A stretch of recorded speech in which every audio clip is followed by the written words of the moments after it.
Hey guys, thank you so much for teaching a class this year, being willing to be a leader and join a youth leadership team. I just know you'll do a great job.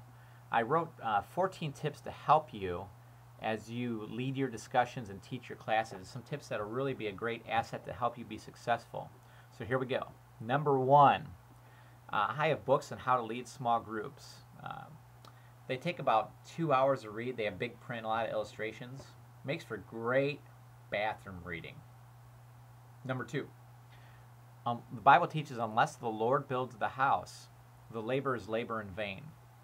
Ask the Lord to help you in the class. Make sure you're praying about the class and about the kids in the class. Number three, don't come to teach unless you're prepared to teach. I would say preparation with the curriculum I gave you takes about 30 to 60 minutes, just depending on how you study and the time you spend in prayer for the class. But make sure you come prepared to teach your class. It doesn't take a lot of time, but you will have to take some time. 4, don't skip on the icebreakers. A lot of leaders like to skip on the icebreakers, but they're very important.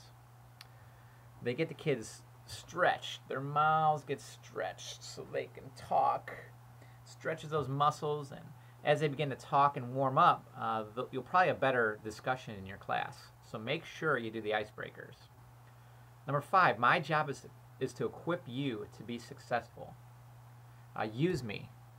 That's why I get paid the big bucks. That's why I went to school. Call me anytime. I'd be happy to sit down with you and talk with you and help you to succeed. And if I don't know the answer to your question, I know someone who can help you. And maybe together we could work out an answer for your situation. Number 6, making the Bible boring is a sin. Just ask Billy Graham here, right, Billy?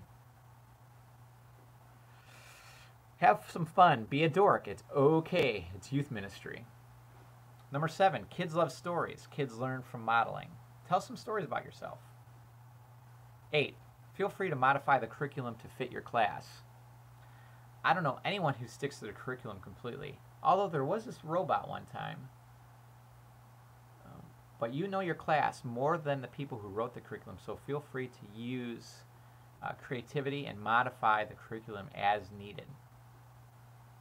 Number 9, get the quiet kids talking too.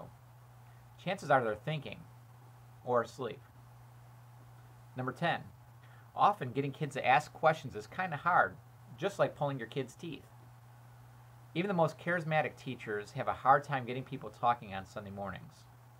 If you have a lot of kids answering questions, you're strange. Number 11, don't assume that silence equals not learning. They could be processing. Number 12, your role as teacher, your role is to teach God's Word.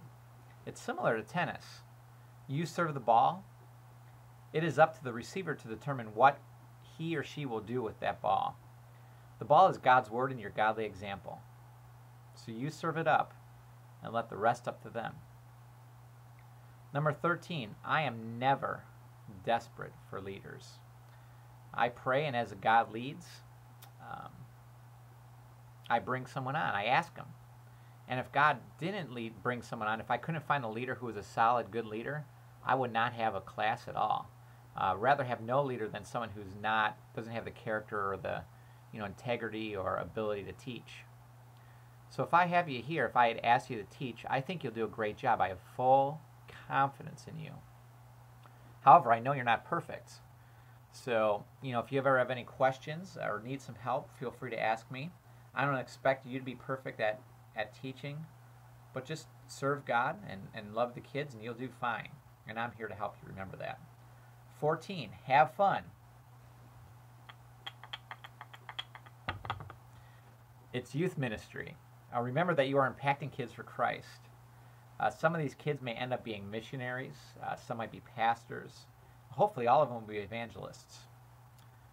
So enjoy it. It's a great privilege. In fact, I can't think of anything more noble than to help kids come to know Christ and to grow in Him. So thank you. I'm so glad you're leading and look forward to working with you this fall. Thank you.